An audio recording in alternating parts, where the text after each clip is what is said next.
शिवाय.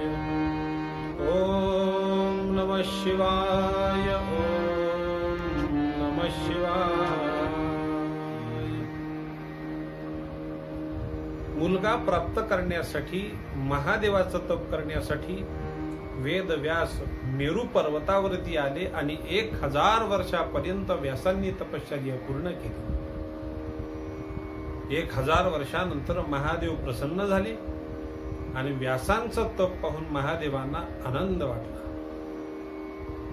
महादेव म्हणतात, व्यासा वरम ब्रूहि, वर मागा, काय पाहिजे तुम्हाला. वेद व्यासांनी डोळे उघडले, महादेवाला पाहिलं, नमस्कार केला आणि प्रश्न केला, महादेवा मला फक्त मुलगा पाहिजे आहे, मुलगा द्या. महादेवानी विचार न करता व्यासांना आशीर्वाद दिला की येत्या 12 महिन्याला, याच वर्षाखाली तुम्हाला संतती प्राप्त होईल, 1 वर्षामध्ये तुम्हाला मुलगा प्राप्त होईल. महादेवाने आशीर्वाद दिला. कैलास पर्वतावर महादेव गेले. तपश्चर्या पूर्ण झाली व्यासांची. व्यास आपल्या आश्रमामध्ये येते झाले आणि वेद व्यासांनी अग्निमंथ्यामध्ये अग्नी निर्माण करण्यासाठी तयारी चालू केली.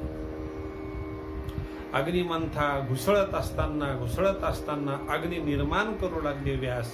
आणि तितक्यात महादेव तिकडे कैलास पर्वतावर गेल्यानंतर देवांना ही बातमी समजली स्वर्गामध्ये. कोणती बातमी? महादेवानी व्यासांना आशीर्वाद दिला, येत्या वर्षभरामध्ये एक मुलगा संतती तुमच्या आणि उदरी प्राप्त होईल, तुम्हाला मुलगा होईल. सगळ्या देवांना चिंता अशी लागली की व्यासांना मुलगा होणार तरी कसा, कारण त्यांचं लग्नच झालेलं नाही, विवाह झालेला नाही. मग व्यासांना संतती होईल कशी? आणि त्यातल्या त्यात आपल्या महादेवाने आशीर्वाद दिला. देवांना चिंता लागली. सगळे 33 कोटी देव कैलास पर्वतावर महादेवाकडे आले. 33 कोटी देव, इंद्र चंद्र वरुण देवता सगळे देव आहेत. आणि सगळे 33 कोटी देव महादेवाला बोलू लागले, महादेवा व्यासांना तुम्ही आशीर्वाद दिला म्हणे. हो. कोणता आशीर्वाद दिला? व्यासांनी मला मुलगा मागितला, मी आशीर्वाद दिला, येत्या वर्षभरात तुम्हाला मुलगा होईल. 33 कोटी देव विचार करतात, महादेवा तुम्ही कसे भोळे महादेव आहात हो. व्यासांना संतती प्राप्त होईल असा आशीर्वाद तुम्ही दिला, पण व्यासांचं लग्नच झालेलं नाही, तर त्यांना संतती कुठून प्राप्त होईल? शब्द ऐकल्यानंतर महादेवाला सुद्धा आपली चूक कळाली. पण महादेव म्हणतात, देवांनो व्यासांचं चुकलंय. व्यासांनी त्यांनी आधी मला सांगायला पाहिजे होतं की अजून माझं लग्न व्हायचं बाकी आहे. देव म्हणतात, महादेवा तुमचंच चुकलं, तुम्ही आशीर्वाद दिला तरी कसा काय? महादेवाला स्वतःची चूक कळाली आणि महादेव 33 कोटी देवांना बोलत होते, इंद्रा चंद्रा माझ्या हातून चूक झाली, तुम्हीच काहीतरी काम करा इंद्रा, अशी काहीतरी योजना करा जेणेकरून माझा आशीर्वाद सुद्धा सफल होईल आणि त्यांना संतती प्राप्त होईल, असा तुम्हीच काहीतरी योजना करा इंद्रा. देवांच्या चुका देव मान्य करत असतात, पण माणसाच्या चुका माणसं मान्य करत नाहीत. आपल्या हातून जर कदाचित चूक झाली तर आपण चक्क समोरच्या व्यक्तीला नाव ठेवतो, हे तुमच्याचमुळे असं झालं, हे तुझ्याचमुळे असं झालं. देवांच्या चुका देव मान्य करतात. चूक मान्य करण्यासाठी सुद्धा ताकद असावी लागते, शक्ती असावी लागते. देवांनी आपली चूक मान्य केली. महादेवाने इंद्राला सांगितलं, तुम्ही काहीतरी योजना करा, माझ्या हातून चूक झालेली आहे. स्वर्गाचा राजा इंद्र आपल्या स्वर्गावरती आला, विचार करू लागला करावं काय. तर इंद्राने एक योजना केली. इंद्राने आपल्या जवळची घृताची नावाची अप्सरा आणि व्यासांच्या आश्रमामध्ये पाठवली. ग्रेताची अप्सरा व्यासांच्या आश्रमामध्ये पाठवल्यानंतर वेद व्यास आपल्या आश्रमामध्ये अग्निमंथ्यामध्ये अग्नी निर्माण करण्याचं कार्य करू लागले. एक सांगू तुम्हाला, जुन्या काळी काड्याच्या पेट्या नव्हत्या. जुन्या काळी अग्नी निर्माण करायचा असेल तर लाकडावरती लाकूड घासून घासून अग्नी निर्माण करावा लागत असे. ही जुन्या काळची पद्धत आहे. अग्निमंथ्यामध्ये लाकडावरती लाकूड घासून घासून अग्नी निर्माण करत होते व्यास. व्यासांचं लक्ष अग्नी निर्माण करण्याकडे होतं आणि व्यासांच्या आश्रमामध्ये इंद्रानं पाठवलेली घृताची नावाची अप्सरा व्यासांच्या आश्रमामध्ये आली आणि व्यासांच्या समोर येऊन उभी राहिली. व्यासांचं लक्ष सहज त्या अप्सरेकडे गेलं. वेद व्यास विचार करतात, ही अप्सरा दिसायला अत्यंत सुंदर आहे. महादेवानी मला आशीर्वाद दिलाय, तुम्हाला संतती अवश्य मिळेल, प्राप्त होईल. मग व्यास विचार करतात की संतती होण्यासाठी मला आधी लग्न करावं लागेल, मग या अप्सरेसोबत मी लग्न करू का? व्यासांचं दुसरं मन बोलू लागलं की लग्न झाल्यानंतर कोणताही पुरुष सुखी नसतो. संसार हे दुःखाचं मूळ आहे. वेद व्यास त्या अप्सरेकडे पाहण्यामध्ये गुंग होते. अप्सरा अतिशय सुंदर होती आणि त्याच वेळेला व्यासांचं वीर्यपतन झालं, तेज बाहेर पडलं आणि तेच तेज अग्निमंथ्यामध्ये गेलं. व्यासांचं लक्ष त्या अप्सरेकडे होतं. व्यासांचं तेज अग्निमंथ्यामध्ये जाऊन पडलं आणि घुसळण्यासारखं चालूच होतं. आणि त्याच अग्निमंथ्यामधून साक्षात शुकाचार्य एक मुलगा जन्माला आला. त्या मुलाचं नाव शुकाचार्य. पण नाव शुकाचार्य कसं पडलं? मुलगा जन्माला आला आणि मुलगा जन्माला आल्यानंतर रडू लागला. व्यासांच्या मांडीच्या जवळ मुलगा आला जन्माला. व्यासांचं लक्ष त्या मुलाकडे नव्हतं, व्यासाचं लक्ष होतं ते अप्सरेकडे. पण ती अप्सरा पाहत होती व्यासांच्या जवळ अग्निमंथ्यातून मुलगा जन्माला आलेला आहे. वेद व्यास हे तपस्वी आहेत.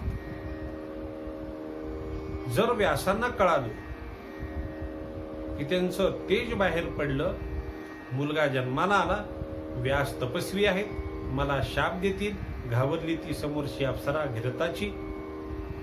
आणि ती अप्सरा पोपटाचा वेश धारण करून त्या ठिकाणावरून निघून गेली. वेद व्यासांनी सहजच त्या अप्सरेकडे पाहिलं, पोपटाचं रूप धारण करून निघून गेली. व्यासांचं लक्ष अग्निमंथ्याकडे आणि व्यासांनी सहज पाहिलं तर मांडीच्या जवळ एक सुंदर मुलगा जन्माला आलेला होता आणि त्या मुलाला जवळ घेतलं, नाव ठेवलं शुकाचार्य. नाव का ठेवलं? कारण ती अप्सरा पोपटाचा वेश धारण करून निघून गेलेली होती. संस्कृत मध्ये पोपटाला शुक असं म्हणतात. आणि हा मुलगा जन्माला आला फक्त तिच्याचमुळे. माझं वीर्यपतन झालं, तेज बाहेर पडलं, म्हणून त्या बाळाला नाव प्राप्त झालं शुकाचार्य. शुकाचार्य जन्माला जेथे आले. शुकाचार्य लहानपणापासून अतिशय हुशार होते. असं म्हणतात ना, लेकराचे पाय पाळण्यात. तुमचा मुलगा जर घरामध्ये छडी घेऊन बाकीच्या मुलांना शिकवत असेल तर समजून चुकावं, तुमचा मुलगा मास्तर होणार, शिक्षक होणार. आपला मुलगा हातामध्ये काडी घेऊन बाकीच्या मित्रांना मुलांना टोचवत असेल तर समजून चुका की मुलगा पाण्याचा पैसा करणार, डॉक्टर होणार. आपला मुलगा गाडी गाडी गाडी खेळत असेल तर ड्रायव्हर होणार. तिकीट तिकीट तिकीट असं खेळत असेल मुलं तर कंडक्टर होणार. पण तुमचा मुलगा कोणालाही काही शिव्या देत असेल तर तुम्हीच विचार करा काय होणार. लेकराचे पाय पाळण्यात शुकाचार्य लहानेचे मोठे झाले, विद्वान होते. वडिलांनी अभ्यास करावा, शुकाचार्यांनी ते चिंतन करावं. व्यासांच्या आश्रमामध्ये शुकाचार्य लहानेचे मोठे होऊ लागले. असं म्हणतात ना, बाप तसे लेकर, खान तसे खापर, आईनं दिवा लावला की मुलगी सुद्धा दिवा लावते. म्हणून घरामध्येच आई वडिलांचं वागणं चांगलं असावं, जेणेकरून मुलावरती संस्कार होत असतात. शुकाचार्य लहानेचे मोठे झाले, शुकाचार्यांची मुंज झाली. वेद व्यासांनी आपल्या शुकाचार्याला सगळं ज्ञान दिलं. भागवतासारखा महान ग्रंथ आपल्या मुलाच्या हातामध्ये दिला आणि आपला मुलगा विद्वान झालेला आहे हे व्यासांनी पाहिल्यानंतर व्यासांना लळा लागला. शुकाचार्यावरती प्रेम करू लागले. वेद व्यास आपल्या शुकाचार्यांकडे पाहून व्यासांनी आपल्या मुलाच्या जवळ एक विषय मांडला. बाळ, तू बराचसा मोठा झालेला आहेस, तू आता लग्न कर बाळ. शुकाचार्य आपल्या वडिलाला बोलत होते, बाबा, लग्न करून कोण सुखी झालेला आहे? मला लग्न करायचं नाही. महादेवासारखे, महादेवांना पार्वतीसारखी धर्मपत्नी असून सुद्धा महादेव सुद्धा संसारामध्ये अतिशय चिंताग्रस्त आहे. भगवान विष्णूला लक्ष्मीसारखी धर्मपत्नी असून सुद्धा भगवान विष्णू सुद्धा सुखी नाही. आणि संसारामध्ये कोण सुखी आहे? जगी सर्व सुखी असा कोण आहे? विचारी मना तूच शोधून पाय. जगी सर्व सुखी असा कोण आहे? कोण सुखी आहे? कोणी नाही. सगळे दुःखी आहेत. शुकाचार्य म्हणतात, बाबा, मी लग्न नाही करणार. बाळ, तुला लग्न करायचं नसेल तर एक काम कर, सगळ्यात पहिल्यांदा तू जनक राजाकडे जाऊन ये. जनक राजा तुला उपदेश करेल आणि अवश्य जनक राजाचा उपदेश झाल्यानंतर तू सज्ञानी होशील. एकदा जनक राजाकडे जाऊन ये. शुकाचार्य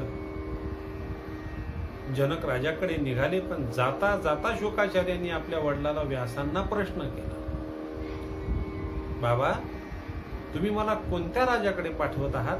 म्हणे जनक. जनक या शब्दाचा अर्थ काय होतो बाबा?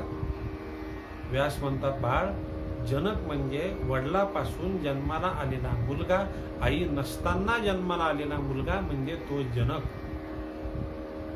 त्याचं दुसरं सुद्धा नाव आहे बा. त्याला दुसरं नाव विदेही असं आहे. शब्द ऐकल्यानंतर शुकाचार्य हसू लागले. बाबा, नाव आहे विदेही. देहामध्ये असून नसल्यासारखा आणि सोन्याच्या राज्यामध्ये राज्यकारभार करतोय हे नाव ऐकल्यानंतर मला जरा हसू येतंय बाबा.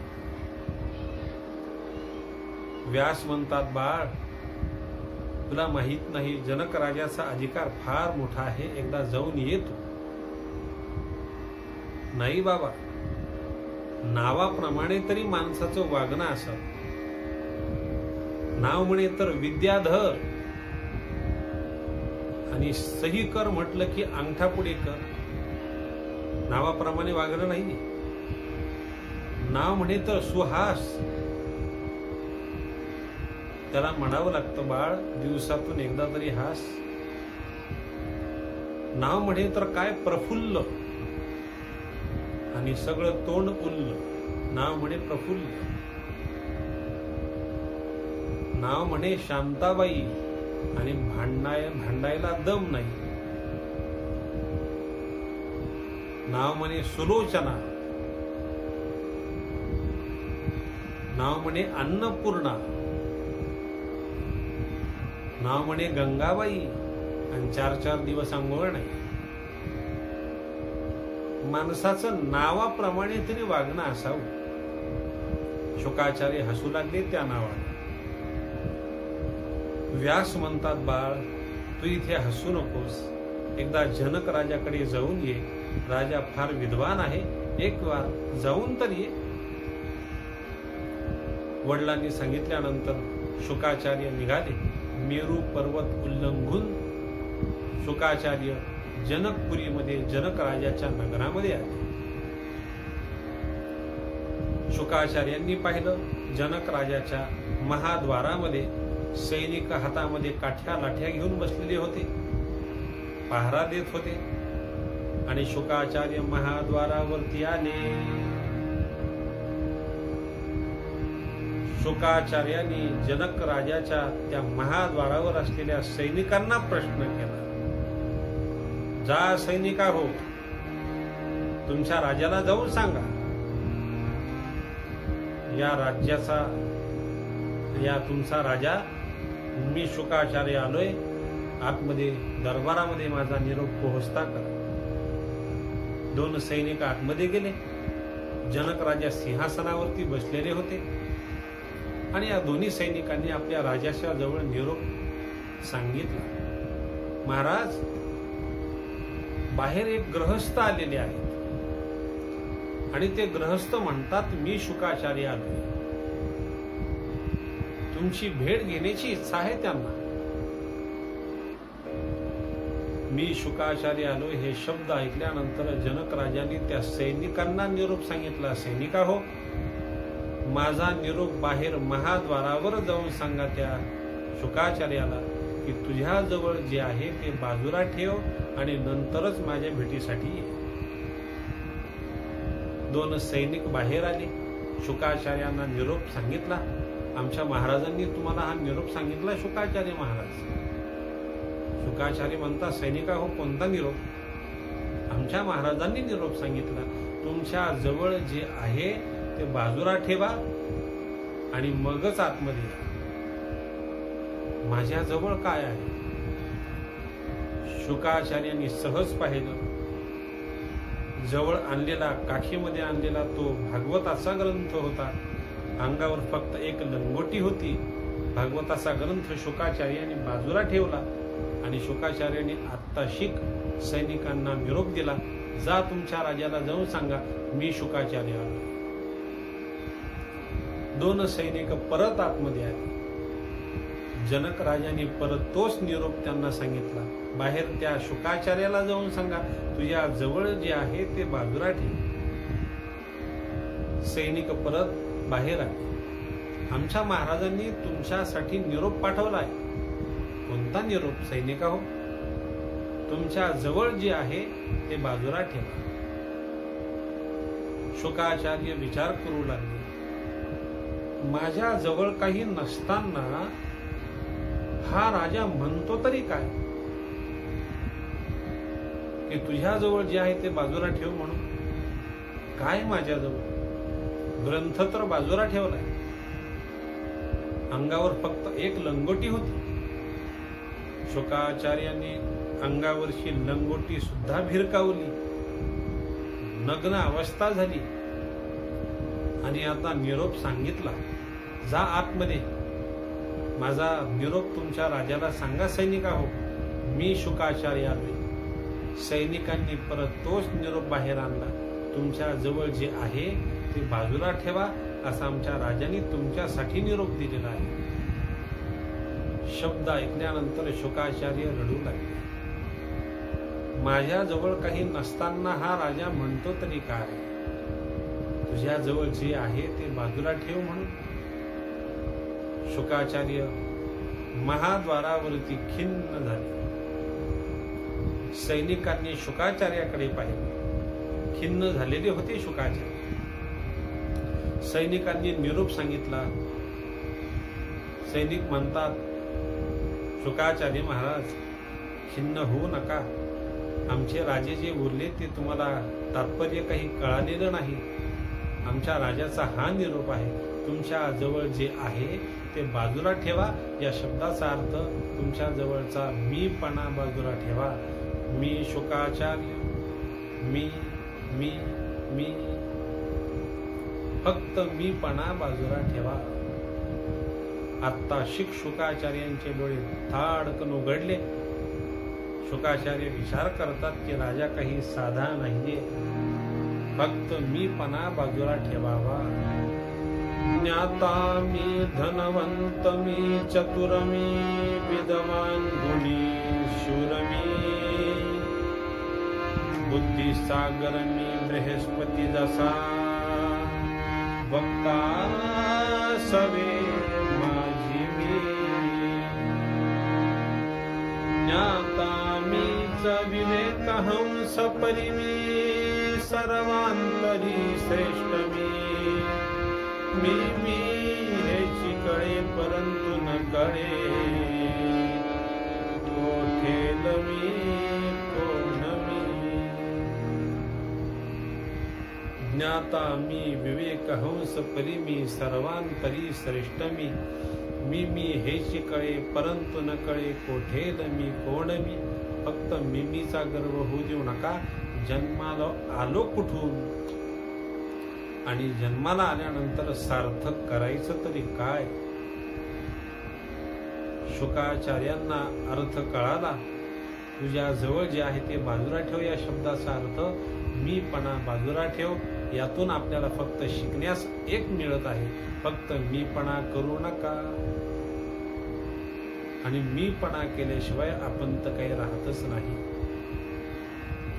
मी हा शब्द प्रत्येकाच्या होठी येतोच, तोंडाला येतोच. विचारा, लग्न कोणी केलं? म्हणे मी. घर कोणी बांधलं? मी. संसार कोणी थाटला? मी. फक्त मीपणा नसावा. मी हेची कळे परंतु न कळे, कोठेल मी कोण मी. फक्त मीपणा नको. शुकाचार्यांना तो अर्थ कळाला. आत्ताशिक शुकाचार्यांनी सैनिकांच्या जवळ निरोप पाठवला.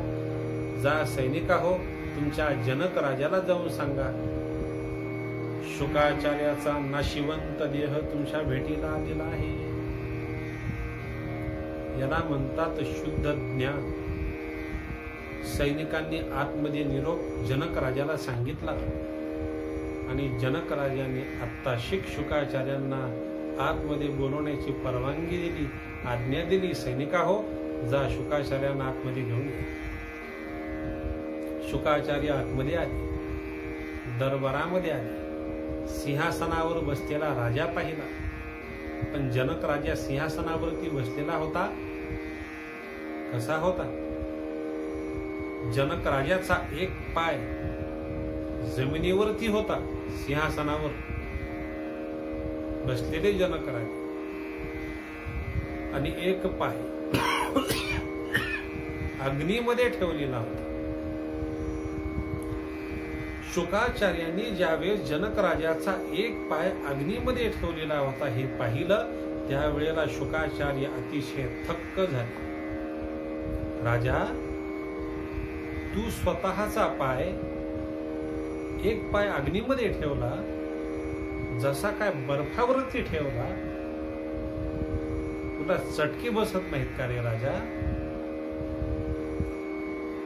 जनक राजा म्हणतात, शुकाचार्य महाराज, चटके बसतात, पण या देहाला चटके बसतात. देहाला? हो शुकाचार्य महाराज. शुकाचार्यांनी मग प्रश्न विचारला, सांगा मग हे राज्य कोणाचं आहे? हे राज्य? शुकाचार्य महाराज, हे राज्य जगदंबेचं आहे. आणि सध्या राजा कोण आहे?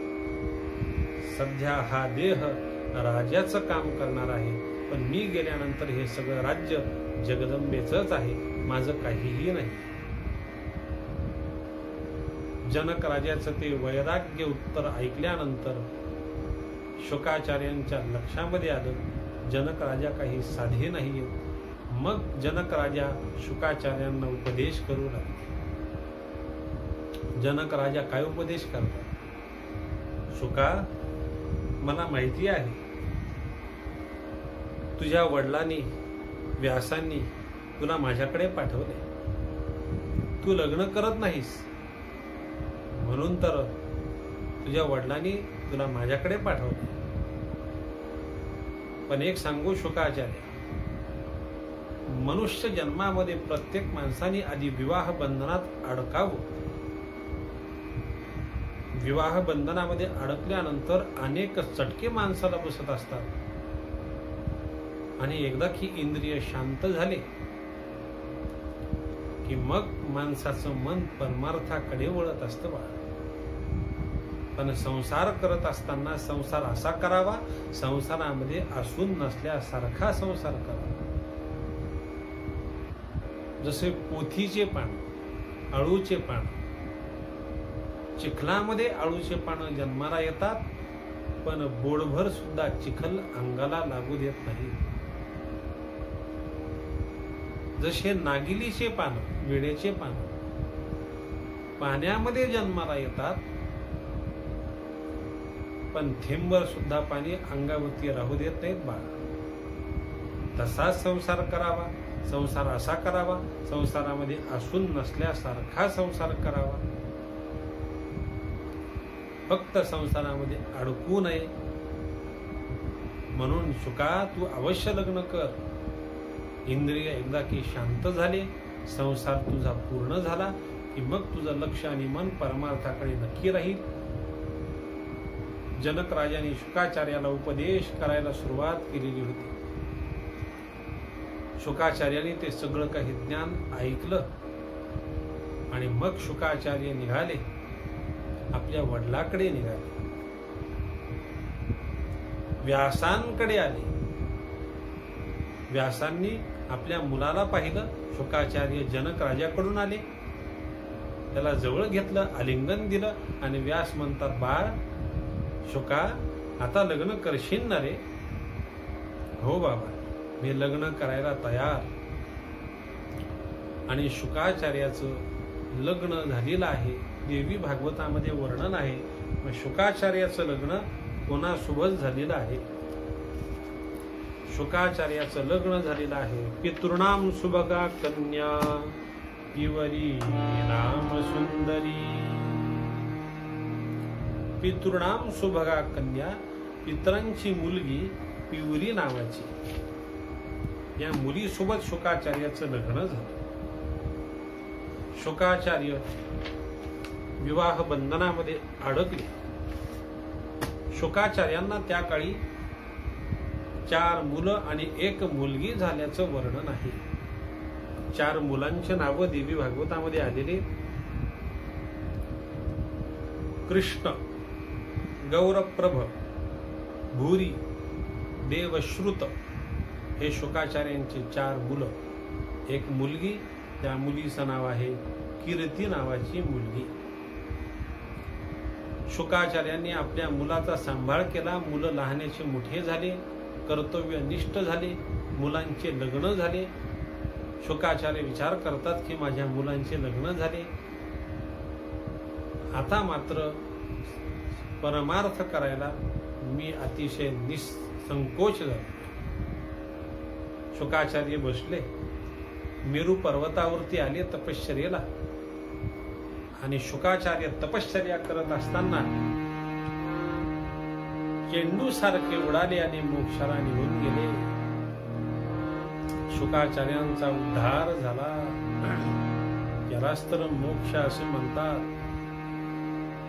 जसा हा खटवांग नावाचा राजा एकाच घंट्यामध्ये उद्धरून गेलेला होता, त्याच पद्धतीने शुकाचार्य सुद्धा उद्धरून गेले. आपण म्हणतो ना, 1 तास उरला खटवांग राजासी, भाग्य दशा कैसी प्राप्त झाली. भाग्य दशा कैसी प्राप्त झाली. भाग्य दशा कैसी प्राप्त झाली. शुकाचार्य उद्धरून मोक्षाला गेले आणि थोड्याच काळामध्ये आपल्या नावाचे डंका, आपल्या वडिलाच्या नावाचे डंका वाजवत शुकाचार्य इहलोकातून परलोकामध्ये, स्वर्गामध्ये निघून गेले. म्हणून पुत्र व्हावा ऐसा गुंडा, त्याचा 3ही लोकी झेंडा. या कथेतून शिकण्यासारखं एकच आहे. माणसाचं आयुष्य जरी थोडं असलं तरी माणसाने स्वतःची कीर्ती गाजवूनच गेलं पाहिजे. मरावे परी कीर्ती रूपी पुरावे. शुकाचार्य यांचा जन्म सांगून वेदव्यास लिखाण करत होते. व्यासांची वाणी स्तब्ध झाली.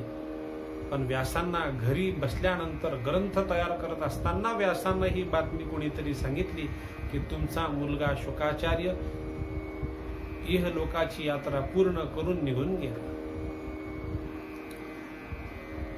ते शब्द ऐकल्यानंतर व्यासांना अतिशय दुःख झालं आणि व्यास आपल्या मुलाच्या विरहामध्ये धावतच आले. मेरू पर्वतावरती आपला मुलगा आलेला होता. व्यास आले. व्यास रडू लागले. बाळा शुका, निघून गेलास का रे बाळ?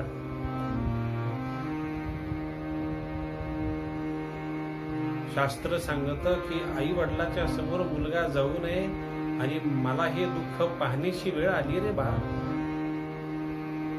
शास्त्र सांगतं 3 दुःख कुणालाच होऊ नये. 3 शोक असं म्हणतात त्याला. लहानपणी मातृशोक कधी होऊ नये. तरुणपणी पती शोकाची वार्ता आई वडिला तरुणपणी पती शोकाची वार्ता बायकोच्या कानावर कधी पडू नये.